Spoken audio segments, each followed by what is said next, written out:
somewhere along the lines. We're going to be all the first meeting, which we've done before, and then the second meeting we're going to have to try to rebuild. That's the plan. Lucky dogs. Did you guys tell Ronnie to this? You I should have done did so just let him know, well. and then our flags haven't been brought back from the police, so say the pledge. I've been saying that for But in case anyone's there, 16 looking for years. him. What was mainly just the agendas? Does he want? He got an agenda. Oh, okay. Thank you, Ron. Are you a stock force? Oh, yeah, full house today. Yeah, look at that. You can't get any lower. You can only get worse. No, but we've been, well, it came incredibly low for my trip. The worst is, you just stay in. So you guys. Been holding the term. That's right. Oh, you buy individual bonds? I flew quite a bit. Camera's ready to go. It's gone, it's going. And we're ready to go. Ready to roll it. Call the meeting to order. Gentlemen? The meeting has been called to order.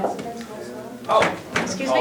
Yes, that's all right. If we're ready, with the quorum of the board present, I call the meeting to order. Roll call of the board members, please. Commissioner Baki? Here. Commissioner Buck? Here. Commissioner Tobin? Yes. Commissioner Swenson? Here. They're out of order on You have here. to look up my name. You have to No, look up I my was name. reading it, I'm like, they're not in order. Commissioner Talcott? Present. Commissioner Rooney? Here. Commissioner Evans present. Okay, so as a reminder, before we say the Pledge of Allegiance, the mission of the Great Falls International Airport Authority is to optimize transportation services and development in our region. The vision is to maximize the airport's benefit to our region. Welcome, and please remember this board appreciates participation from the public. If you have comments throughout the meeting or work session, please stand, state your name and address, and your comments will be heard. So can we stand for the Pledge of Allegiance with the virtual flags? I pledge allegiance to the flag of the United States of America and to the republic for which it stands, one nation, under God, indivisible, with liberty and justice for all.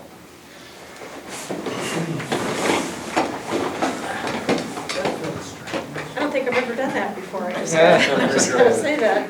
There's one out there at the guard gate, I think. Okay, so first up we have the consent agenda. And the consent agenda is made up of routine day-to-day items that require board action but do not appear to have a significant public impact. Items may be pulled from the consent agenda for separate discussion or vote by any board member.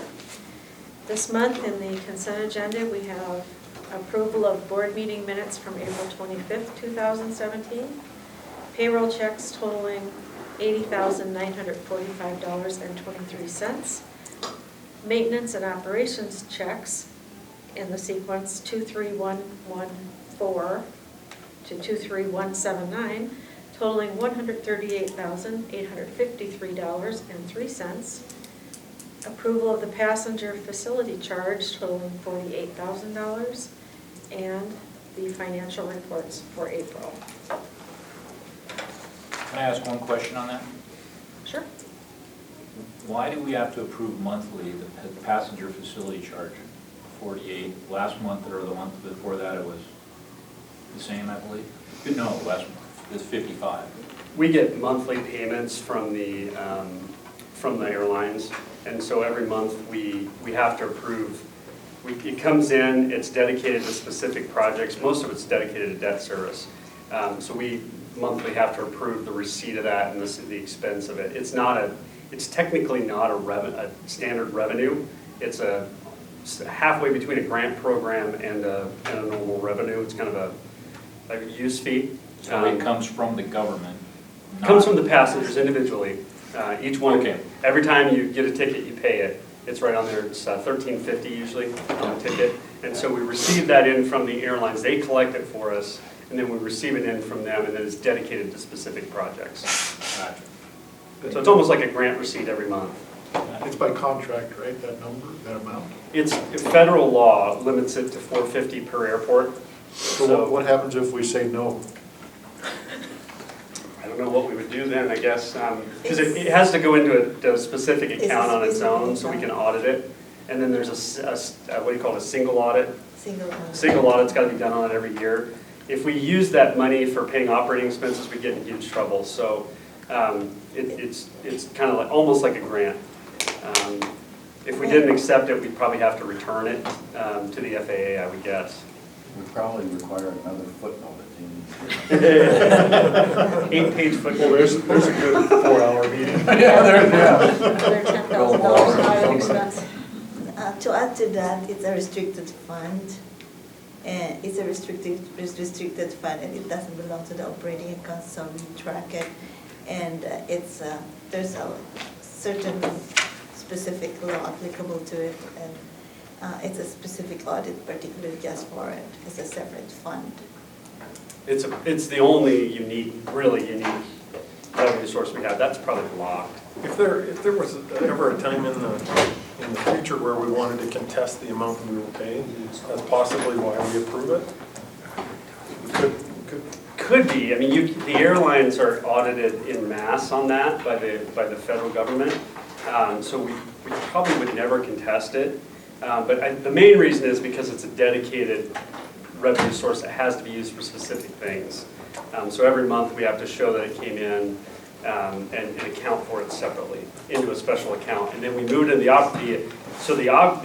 PFC account owes the operating account a lot of money because we're ahead of collections. You collect every year, but you pay up front, and then you pay for what you bought, and then you pay over. You actually move it into the operating fund over time. But we have to track that very closely because if we remove money into the operating account and use it without a project backing it, then we could lose our authority to collect that fee.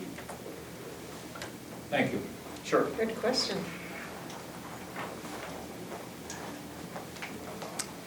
Are there any other questions on any of the consent agenda items?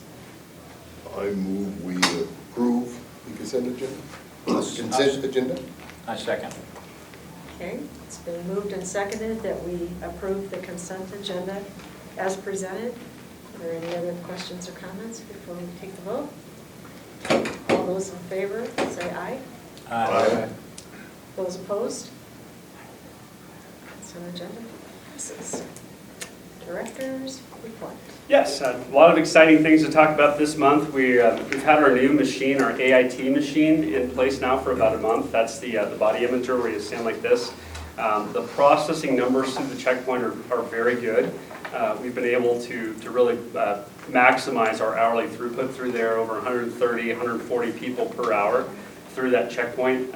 In 2 weeks, on the 10th, will be the first big day of our summer flights when we begin to see the larger plane on that Minneapolis route. And in addition to that, United will begin their summer United Chicago flights. So we'll have our first really big day of the checkpoint here in about 2 weeks. So in the first hour, we'll have that 166-seat A320 coming out, along with a 76-seat Q400, and then immediately 20 minutes after that, a 50-seat CRJ to Denver. So that's going to be a very brisk pace for that checkpoint in the morning, over 230 or so folks in the first hour, and then immediately followed by another 50. So in the first 2 hours, we're expecting that checkpoint to clear almost 300 people. It will be a brisk pace. So we're concerned about that, obviously. I mean, we want to see that checkpoint function well. And so the last month in talking to TSA, what we've landed on for configuration for the time being is to use the second lane as an expedited screening. And instead of having a pre-check lane, there was some thought early on we might go with a full pre-check. The problem with that is TSA has been under pressure to not randomly select people into pre-check. When they established the program a few years ago, they were doing random selections into pre-check. If they had a long line, they would go through and give people expedited screening and move them into pre-check. Kids under 12, adults above the age 70, I believe might be 65, can all go to the pre-check lane at some of the other airports. They've been under pressure because people have paid for pre-check not to do that any longer, and TSA has said they won't do that anymore. If you paid for pre-check and they have a pre-check lane, it'll only be for the people that pay. So what that does for us is there's so few people, especially in the summertime, that have paid for pre-check. It doesn't provide that lane with enough flow in order to make that lane useful.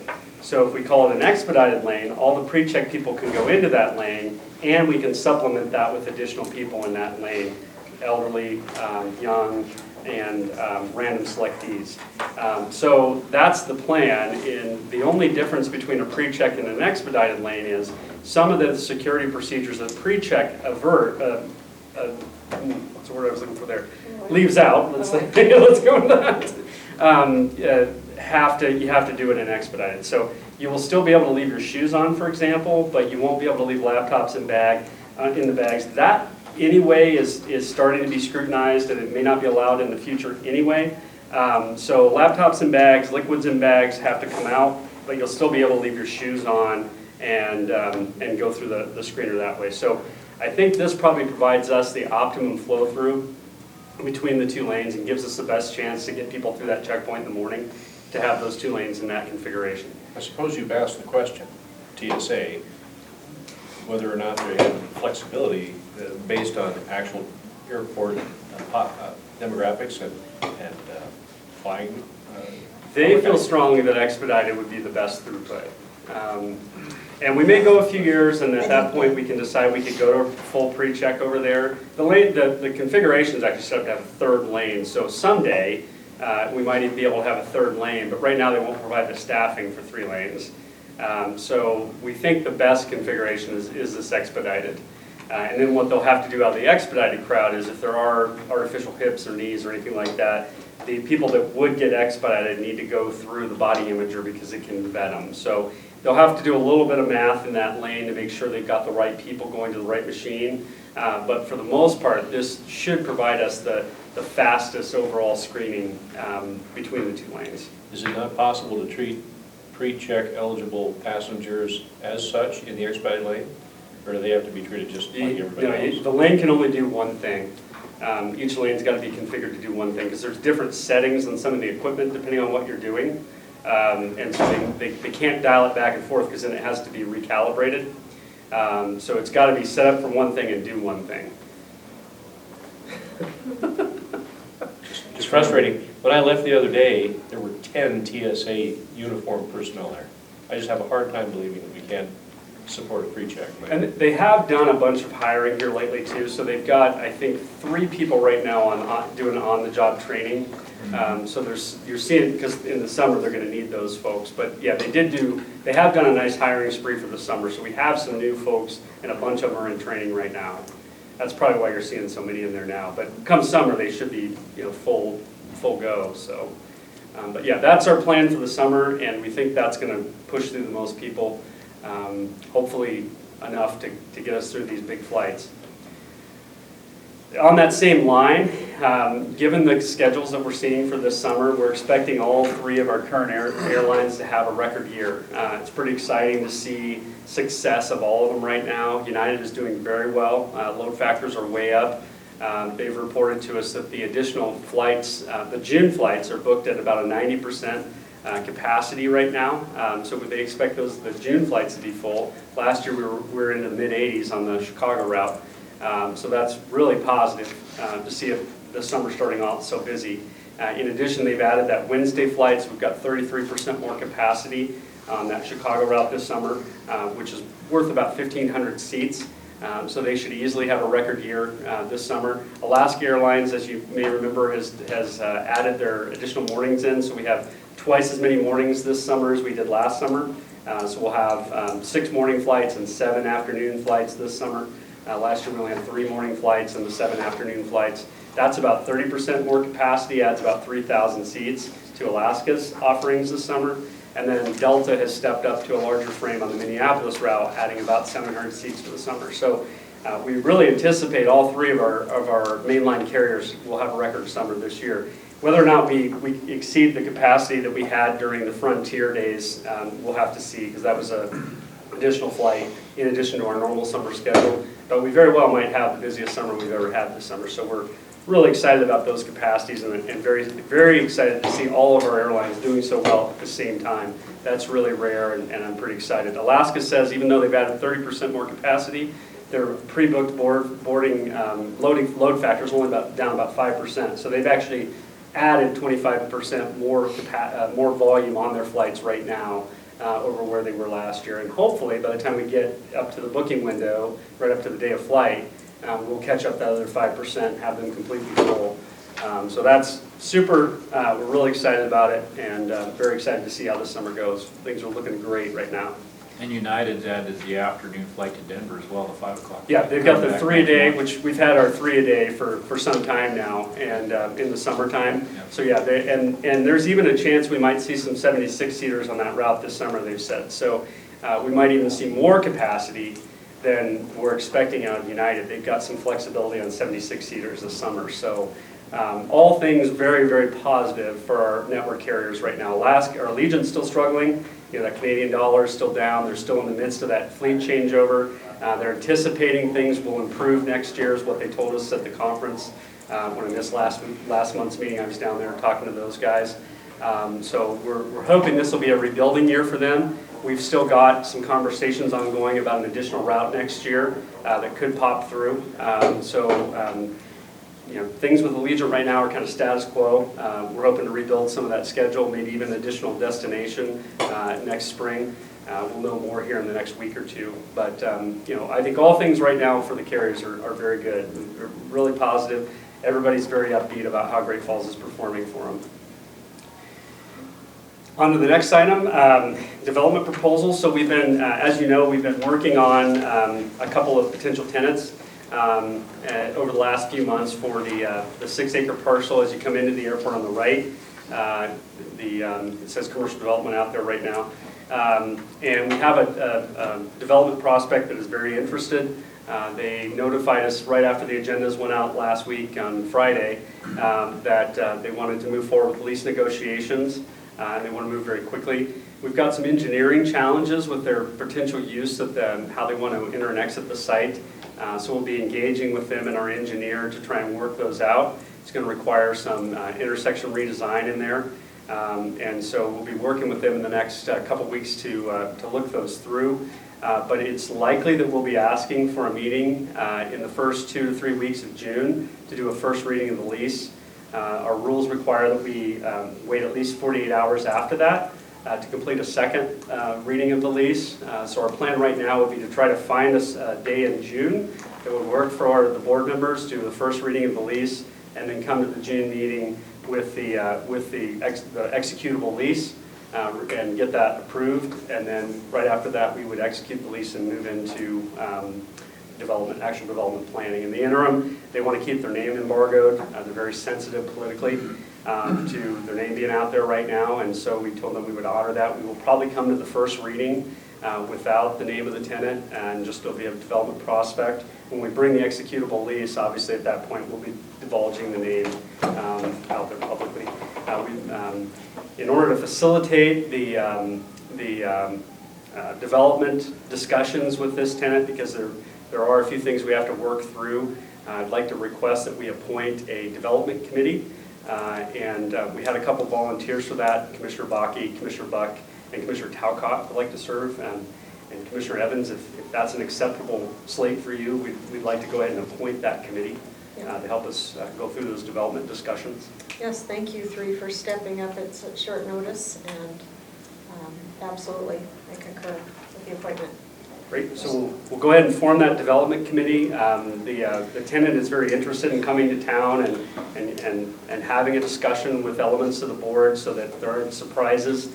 Obviously, we don't want to come to the meeting and have everybody say this is a bad idea. So we may try to put a meeting together with the tenant themselves after we get some of the initial engineering done.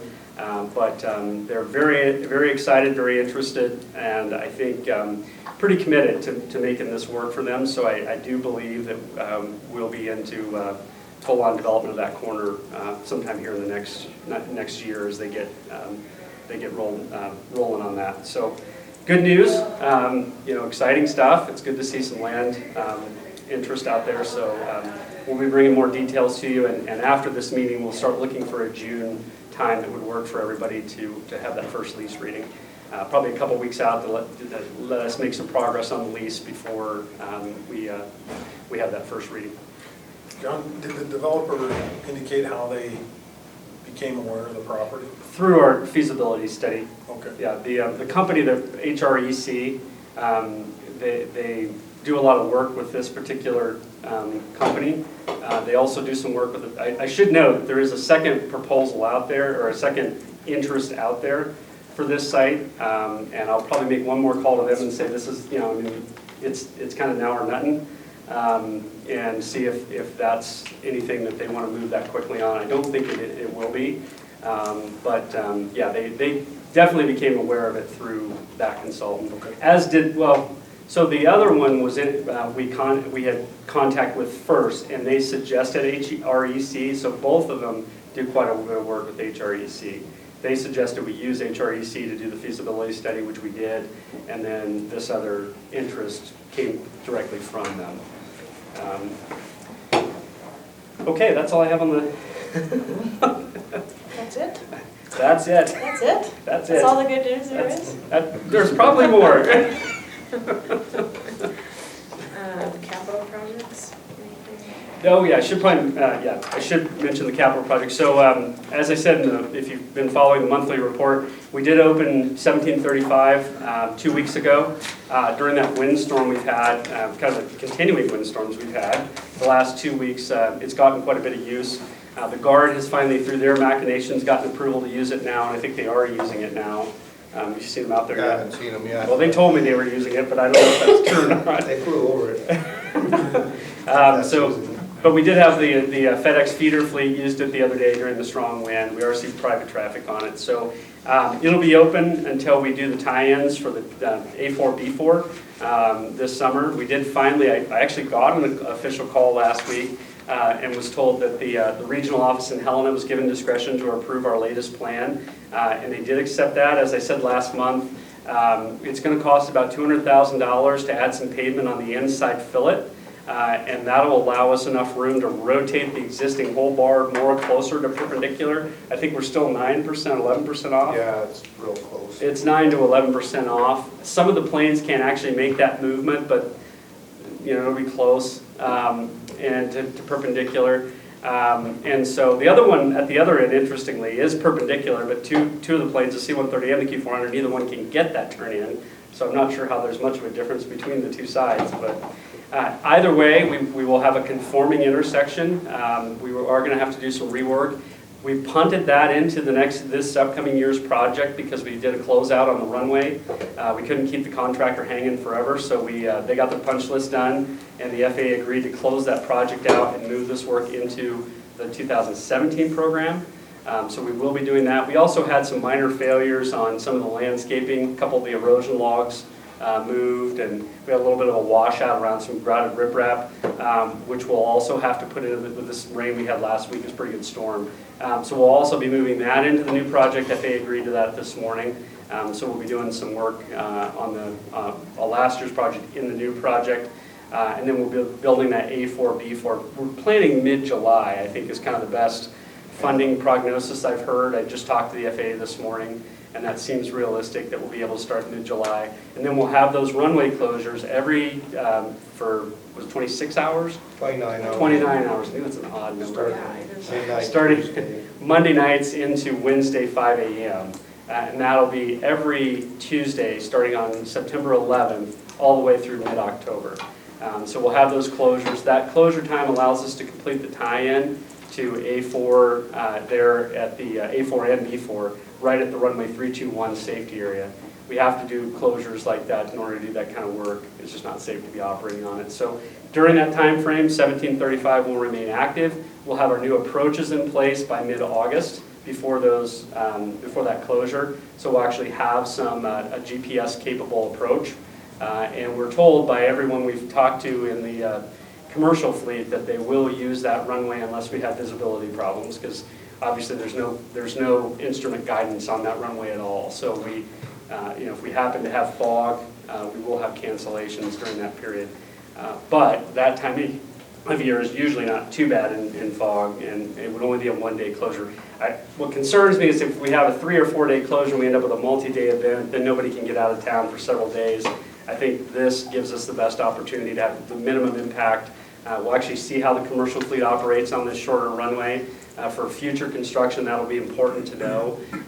Even the Airbus A300, FedEx says they will operate off of the shorter runway, so this will be a very good test, and we'll know in the future when we have major projects on 321 how that runway will perform for us in a closure. So it'll be an exciting and challenging time. The contractor has very short windows to get the work done, and our engineer will be on site. We'll actually have 2 engineers on site during those closures to ensure that at some point they button it up and get it closed so we can get that runway reopened in the mornings, because we don't want to interrupt traffic if we don't have to. So.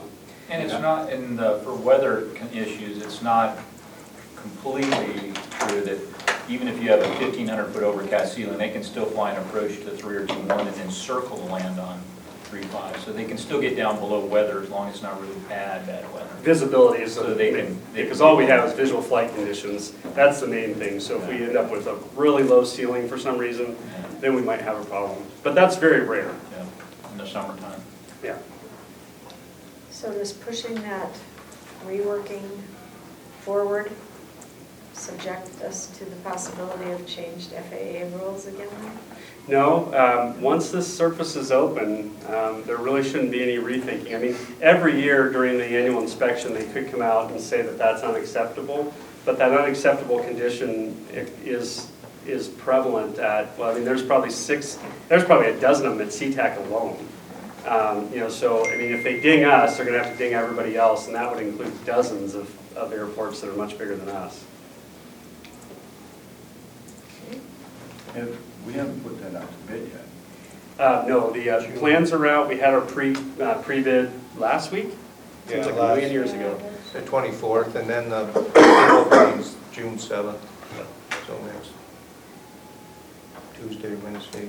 So there'll be an addendum coming out here real shortly for the storm damage. Did you get anybody to show up for the pre-bid? 3, wasn't it? Yeah, Actually, was it 4? No, Riverside wasn't there. They just thought they were there. they got plans, but. They got plans, but they didn't come. Confusing. Yeah. That's the contractor. That's the guy with Century, United, and Shell. Challenger. The Century's out of Lewistown. Is that the Lewistown guys? Yeah. So that was a new name. Have they ever come here before? Not that I remember, but I think they're getting bigger. They're pretty mobile. They do a lot of airport work, smaller airports. Yep. So we might. Century? Yeah, Century. Century, yeah. So potential we could have 3 bids. That would be something. Something. Any other questions before we move into the action items? Okay. Thank you, John. Sure. Keep the good news coming. The first item today is the cargo ramp joint seal phase 2. Yeah, so several years ago, we did a first phase on the FedEx ramp to seal some of those joints. That's the chemical seal down there, isn't it, Rod? Foam with a caulk, more or less. And during this last winter, we had a really wet storm, and it got into that foam, and really a portion of that ramp towards the taxi lane came up, an area we hadn't addressed yet. I mean, just mass failures all at once. I've not seen anything like that before. But we need to go in there and complete the second phase of this joint seal, which was already planned anyway, but now it's urgent. So we want to spend about $125,000 to complete that FedEx ramp. The last joint seal lasted since 1999. I don't think you had any real repairs out there to speak of. So ideally, if we could get another 15 years, that'd be great out of this next joint seal, and pretty much have it wrapped up for the time being. I move we approve staff's recommendation as presented. I'll second the motion. Second. Okay, it's been moved and seconded to accept the staff recommendation authorizing the construction of the cargo ramp joint seal project, phase 2 project, with a not to exceed budget of $125,000. Are there any questions or comments? Okay, all those in favor, please indicate by saying aye. Any opposed? Okay, passes. Great. Similar to the FedEx ramp, the passenger ramp was done in 2003. That's a mechanical seal, so it's kind of jammed down in there with glue. We've gotten a good life out of that, but there are some areas near the 2 Romeo taxiways where that joint seal is starting to fail. We think the rest of the ramp looks like it's holding up really well, so we don't think the second phase will follow close behind this. We just need to get that initial phase out there near the ramp cleaned up a little bit. We think if we spend about $50,000 that we can get that done, and ideally, again, that would be 10 to 15-year life on that joint seal. At some point in the future, we'll have to come back and get the other part of the ramp, but based on what we're seeing out there right now, it doesn't seem like that's imminent. So we'll get this one done and wait and see how the other ones hold up, and at some point we'll have to come back with phase 2.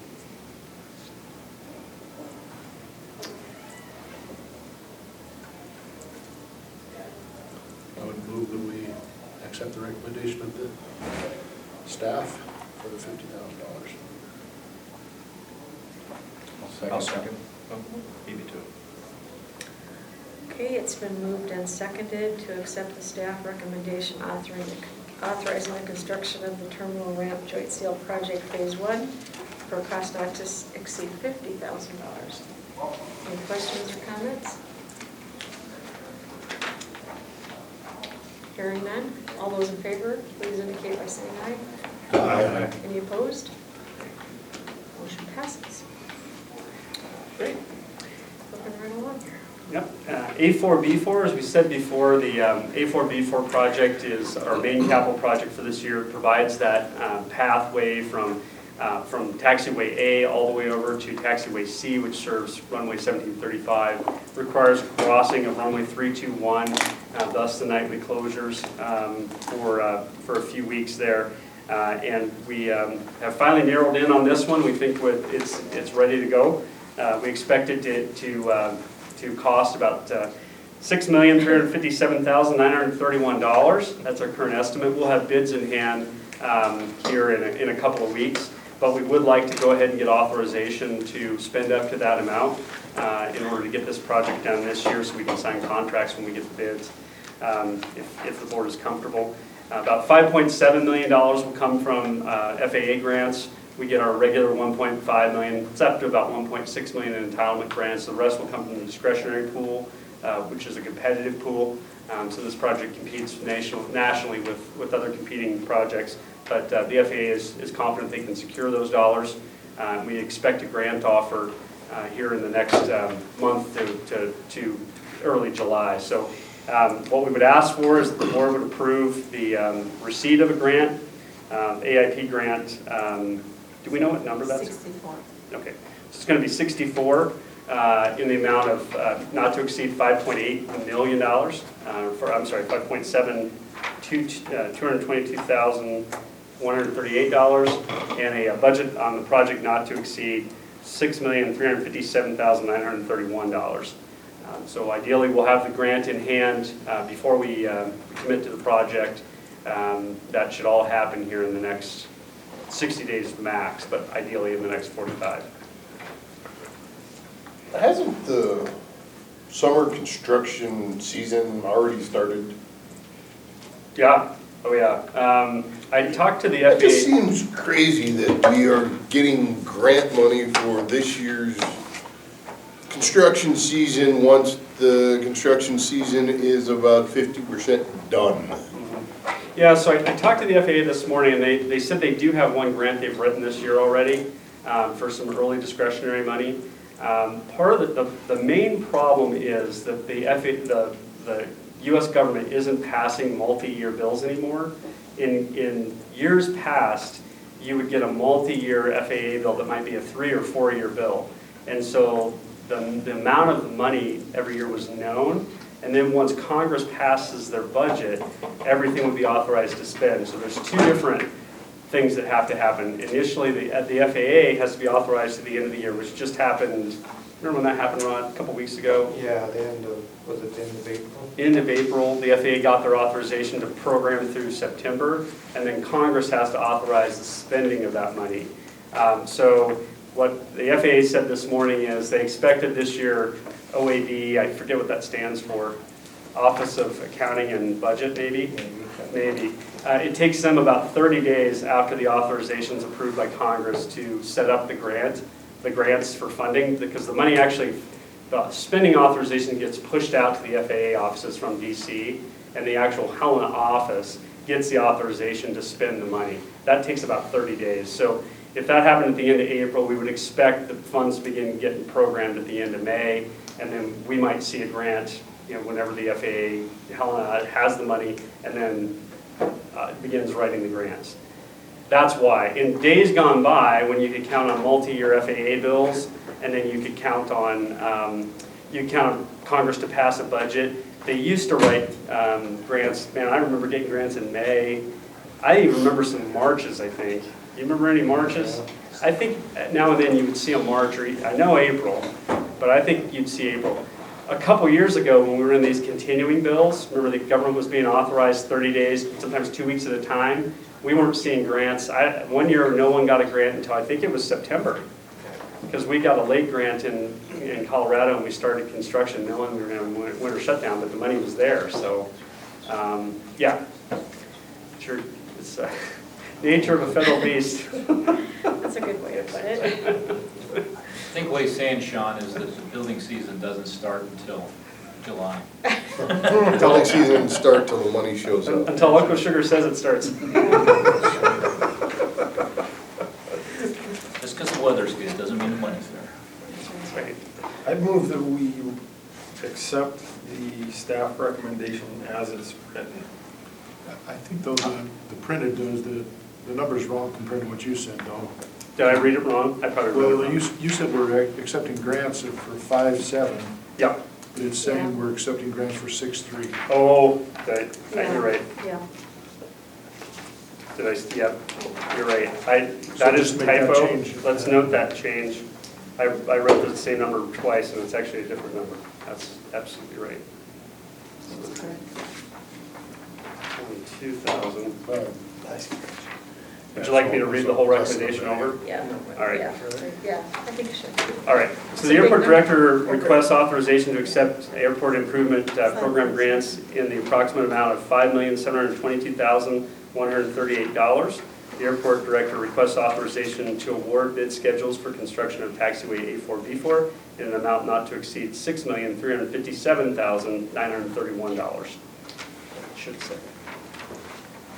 I will move You will move? that we accept the recommendation as amended by pencil here today.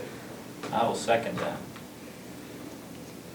Okay, it has been moved and seconded to approve the staff recommendation as corrected and verbally stated by Director John Faulkner.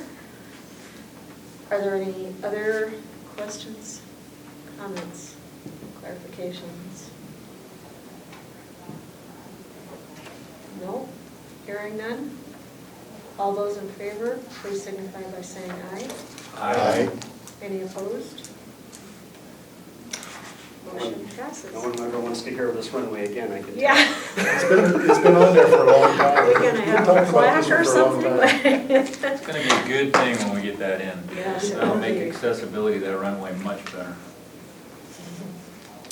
All right, then we have the budget, fiscal year 2017-2018. Yes, and I draw your attention to page 1 of the budget, which is just the second page in. It gives a good summary compared to last year. We did meet with the budget committee about 45 days ago and went over the initial draft budget. Little has changed. The budget is very similar to last year's budget. We're expecting a 1% decline in operating revenue, and that's essentially due to the parking, which has continued to, we're doing better at attracting people into Great Falls, so rental car traffic has improved, rental car revenue is up, and parking revenue is down, so we're doing a good job of attracting people and not as good a job of getting locals to leave. We have to make Great Falls less appealing, I think. But So we've got about a 1% decline in revenue there scheduled, a little bit more than what we are expecting to end the year at this year. And then on the expense side, we're expecting a total of 3% increase. And that breaks down to, we expect about $80,000 is what a 3% increase is. $45,000 there is projected the health care insurance increase. We share insurance with the city, so we're, whatever the increase is, that's what, they usually tell us every year what they expect. And that's what we're expecting from the city this year.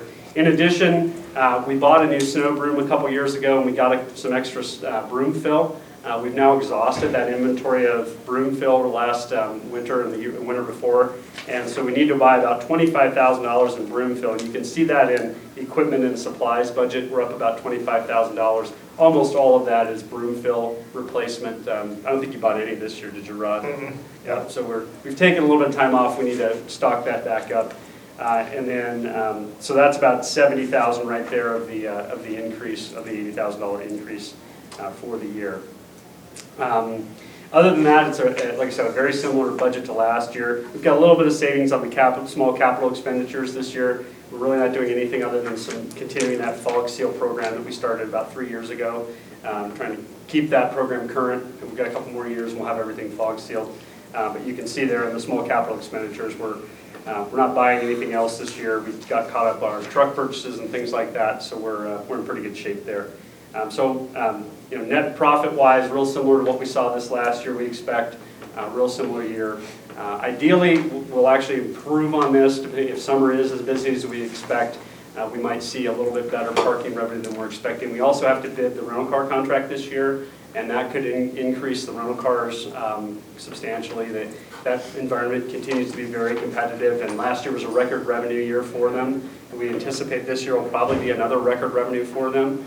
So we could actually improve a little bit on the operating revenue side, but obviously we don't know that yet. We'll know more come mid-fall when that contract goes out.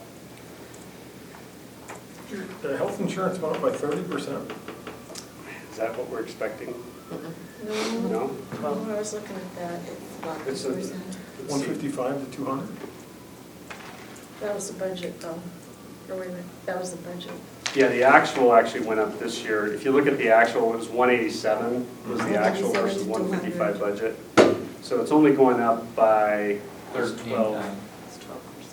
About 12%. No, that's actually 6%, isn't it? Yeah. It's going up 12 from what we were on, but you gotta remember we added another employee, and so we've got some other things that came into play there. Yeah, one of our What the employees. city gave you was 12 though. Yeah, it's going up 12% with the city, but this jumping to 187 over the 155, I mean, we added Logan's position, and so we have some other costs that are making it not hit what we budgeted. Yeah, so we're a little bit over budget on that item, and then we do expect it to increase this year over last year.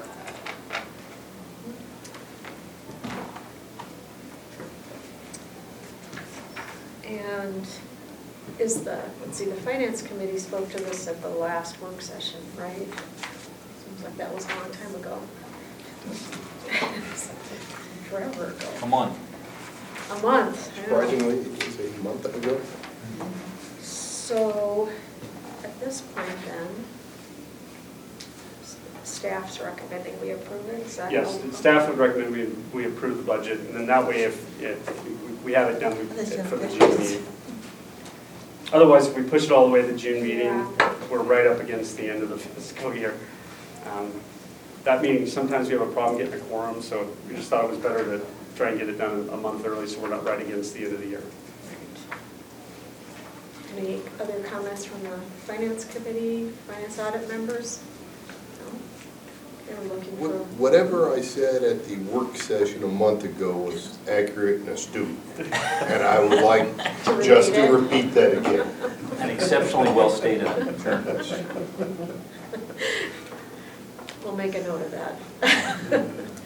Okay, we're looking for a motion to approve the recommendation. I move we approve the budget as presented. I'll second.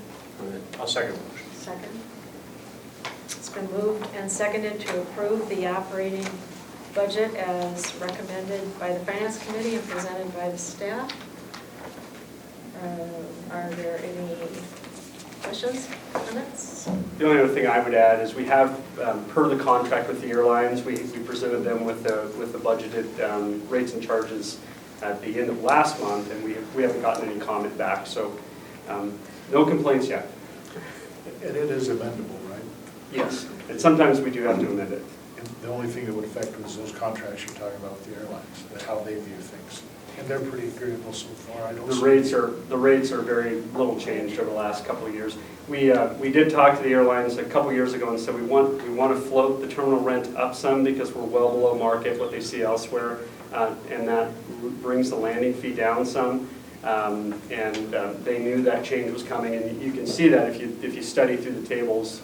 We're getting the rental rate closer to $20 per square foot on the terminal rent, and then the landing fee has been very stable the last few years. And the reason we wanted to do that is most of the revenue streams come in and benefit the terminal. Parking revenue, for example, the way the contract's written, offsets terminal costs.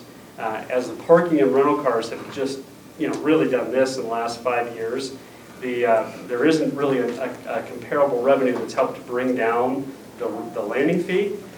So what we agreed to with them is we'll share some of that revenue across into the landing fee so we can get the benefit of it. Because the terminal rent was going down, down, down, down, down, and the landing fee was going up, up, up because there's really only cost in that cost center. So by changing the agreement a little bit, what you can see in the trends is we've forced the terminal rent up a little bit, and we've brought the landing fee back in to rein it in a little too. That benefits FedEx and the other large airplane operators. I think you referred to one line as maybe being the profit. That net operating revenue. Yeah, if you can find a profit in this business, more power to you. More likely to be operating income. Yeah, that's right. Okay, we have a motion on the floor. Any other comments? Okay, all those in favor, please signify by saying aye. Aye. All opposed? Okay, budget passes. We have a budget. All right, thank you. One more year. A budget and a health plan in one day. It's a little better than we're doing back east. How long did you work on this?